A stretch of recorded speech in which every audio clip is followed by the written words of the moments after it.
Neri, pediatra, gastroenteróloga infantil. Doctora, bienvenida a Entre Noticias. Muchas gracias, buenos días. Doctora, ¿cuáles son esos chequeos anuales en niños? Digamos, si mi hijo tuvo un año sano, que sería el estado ideal para cualquier padre, ¿con qué frecuencia deberían igual asistir al pediatra? Sí, es una pregunta muy interesante porque realmente la frecuencia va a depender de la edad de los pacientes. Okay. El control de niños sanos es una parte importantísima en lo que es la evolución y el desarrollo normal en salud de los niños desde el momento en que nacen e incluso desde antes. Porque el control de niños sano debería empezar desde la etapa prenatal.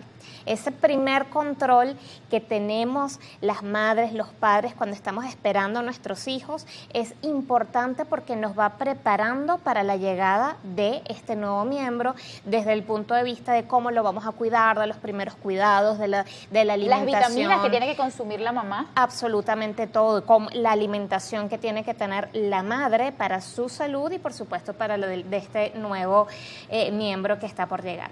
Y luego de esto, por supuesto, vamos a tener que tener una vigilancia estricta de la evolución de este niño en la medida que va creciendo. Por supuesto, cuando estamos en las primeras etapas de la vida, es uno de los momentos en donde hay un crecimiento mucho más rápido, un crecimiento exponencial en velocidad, y este es el motivo por el cual al principio los controles tienen que ser más periódicos. Sí. Y de hecho, pues el primer control, una vez que nace el bebé, debería ser en este primer mes de vida y posteriormente, por lo menos hasta los 6 meses, debe verse de forma mensual. ¿Por qué es importante este control tan periódico? Porque allí es en donde el pediatra, con el ojo experto, pues puede identificar problemas de forma precoz desde el punto de vista del desarrollo neurológico, del desarrollo incluso de lo social, cuando empiezan ya a comunicarse. A fijar la mirada. A fijar la mirada, a voltear, la sonrisa. con un ruido. El sostén cefálico, muchas cosas que cuando se logran detectar de forma temprana, pues podemos tener una intervención adecuada en el momento más oportuno para la salud del paciente. Hablemos sobre esos hitos del desarrollo según su edad. ¿Qué se espera del niño, por ejemplo, en los primeros 3 años de vida? Vamos a marcarlo allí. Desde que nace hasta que tiene 3 años de vida, que podemos esperar de 1 mes a los 6 meses, y cuáles son esas señales de alarma que podemos detectar de forma temprana. Sí, eso es muy importante, sobre todo ir controlando lo que es la progresión en el crecimiento, en la progresión en lo que es el aumento del peso, de la talla, y esto es algo que tenemos que hacerlo mes por mes. Para eso nosotros contamos con curvas de crecimiento, nosotros como pediatras tenemos la obligación de medir cada uno de estos parámetros, ubicarlos en las tablas y ver cómo va siendo su curva de crecimiento. Si él se encuentra dentro de los percentiles aceptados, dentro de lo que nosotros definimos los conceptos de salud.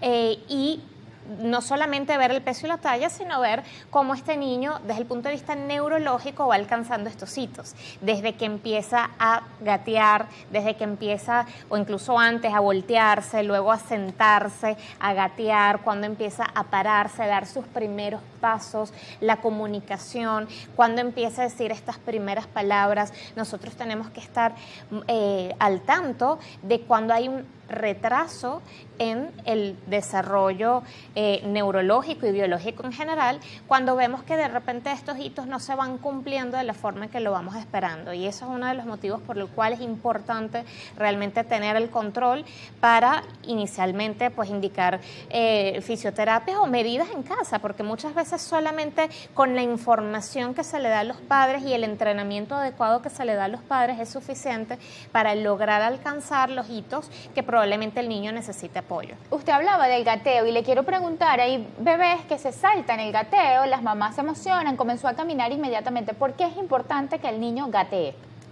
Es importante por un tema de equilibrio, por un tema de motricidad. Cuando hablamos de gateo, estamos hablando de, sobre todo, no tanto de motricidad fina, sino de motricidad gruesa, el uso de los miembros superiores y los miembros inferiores y este equilibrio que tiene que tener primero para mover y poder trasladarse de un sitio a otro. Efectivamente hay niños que lo saltan, anteriormente pues esto era un motivo de preocupación, sin embargo, bueno, aunque el niño no gatee, lo mismo igualmente va a alcanzar los siguientes hitos, pero es importante tenerlo vigilado porque cuando no gatea y de repente vemos que hay un estancamiento en el progreso neurológico, en el desarrollo neurológico, esto es un signo de alarma. Esto es un signo que te dice que el paciente probablemente tiene alguna alteración motora y que probablemente necesite alguna evaluación adicional, bien sea por el neurólogo, por el fisioterapeuta, por el ortopédico.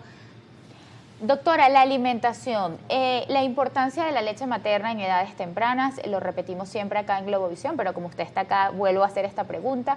Y bueno, ya cuando el niño comienza quizás a asistir a fiestas, vamos a hablar de unos niñitos más grandecitos, el tema del consumo de azúcar. ¿Qué nos puede decir al respecto?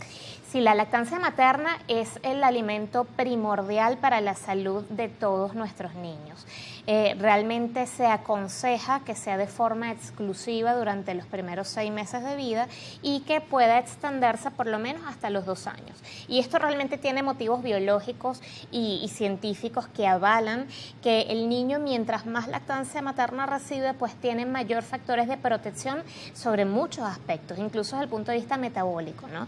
La lactancia materna te protege contra obesidad en el futuro, hipertensión, y no solamente eso, en el presente es un factor inmunológico en donde mamá te transmite a ti como bebé todas las inmunoglobulinas, anticuerpos que necesitas para protegerte de todos los agentes infecciosos. Y también la lactancia materna protege contra la aparición de caries.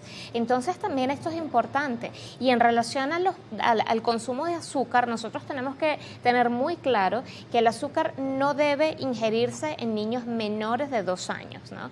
Ni sal ni azúcar.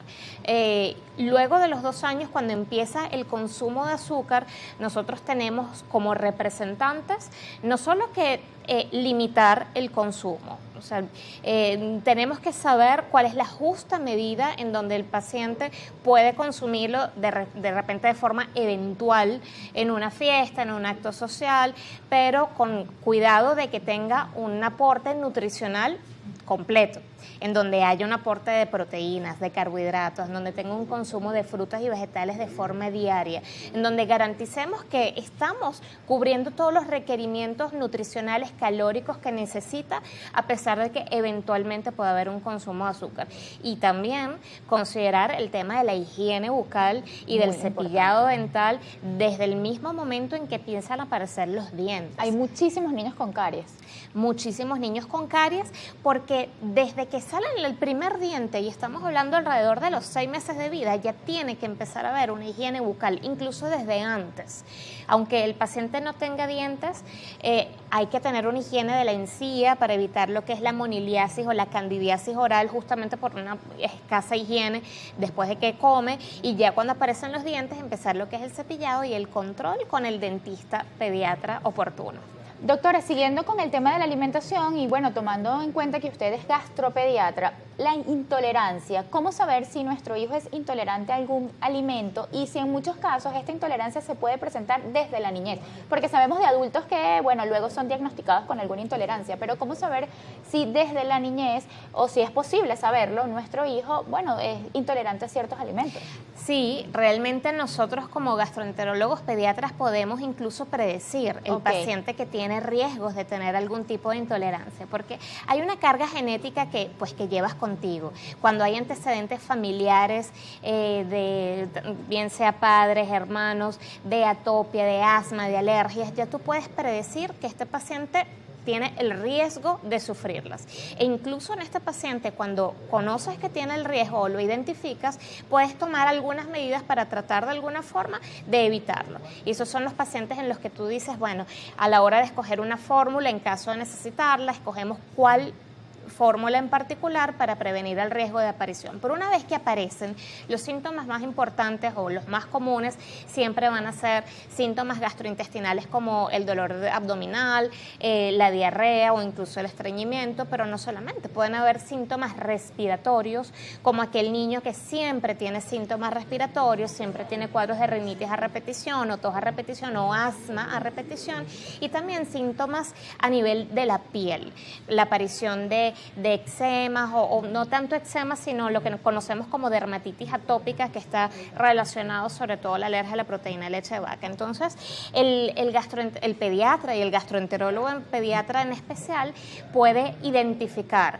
cuando estos síntomas se presentan de forma recurrente, si hay antecedentes familiares o personales de atope y de asma, y poder hacer una relación entre los síntomas y la alimentación. Y entonces allí es cuando empieza este recorrido diagnóstico en donde empezamos a ver cuál es el alimento que puede estar causándonos estos síntomas, por supuesto basándonos en lo que nosotros ya sabemos en relación a la epidemiología, ¿no? O sea, lo que es más frecuente en nuestra población, porque la población venezolana tiene características que la distinguen de poblaciones de otros países de Latinoamérica o de otras latitudes. Entonces, en base a eso, en base a las características de los síntomas personales, en base un poco a los hábitos también nutricionales que tiene la familia, y por eso son consultas que realmente son tan importantes, en donde no solo evaluar al paciente, sino el entorno familiar, para poder identificar cuál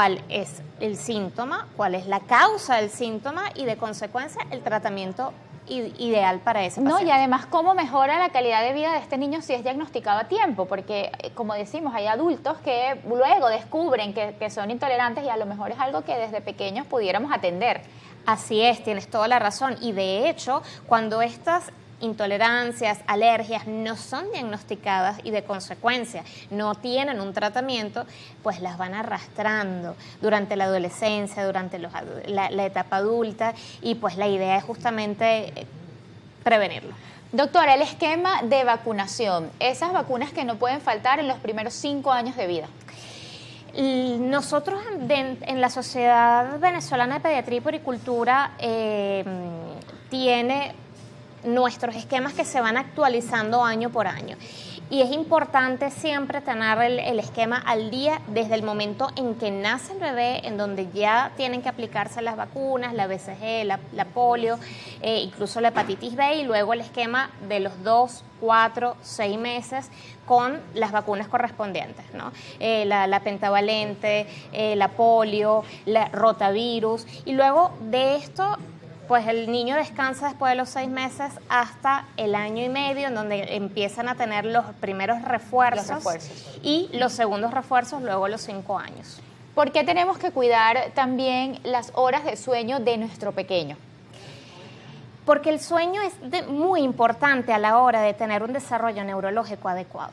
Y cuando tenemos un sueño acorde al tiempo de vida que tiene el paciente, vamos a tener un mejor desarrollo cognitivo, un mejor desarrollo intelectual. Y es por eso que tiene mucho papel el tema de las pantallas, que tanto impacto de forma negativa tiene en lo que es el sueño, y lo estamos viendo ahorita. Hay mucho retraso en lo que es el lenguaje, mucho retraso incluso cognitivo, neurológico. Ahora los niños están empezando a hablar mucho más tarde que antes, y se está asociando esto al incremento del tiempo de pantalla, que repercute en lo que es las horas de sueño y en el desarrollo neurológico en general del niño. ¿Cuál es su recomendación entonces? No podemos aislar al niño de las pantallas porque, bueno, es algo que está acá y tenemos que aceptarlo, pero poner límites a la hora de decidir cuánto tiempo vamos a pasar frente a una pantalla. Así es, realmente esas ya son recomendaciones que están establecidas. Ya esto es algo que se conoce porque se ha estudiado y se ha reconocido el impacto que tienen, y se sugiere que el niño incluso no antes de los 8 años tenga 0 contacto con las pantallas, ninguno.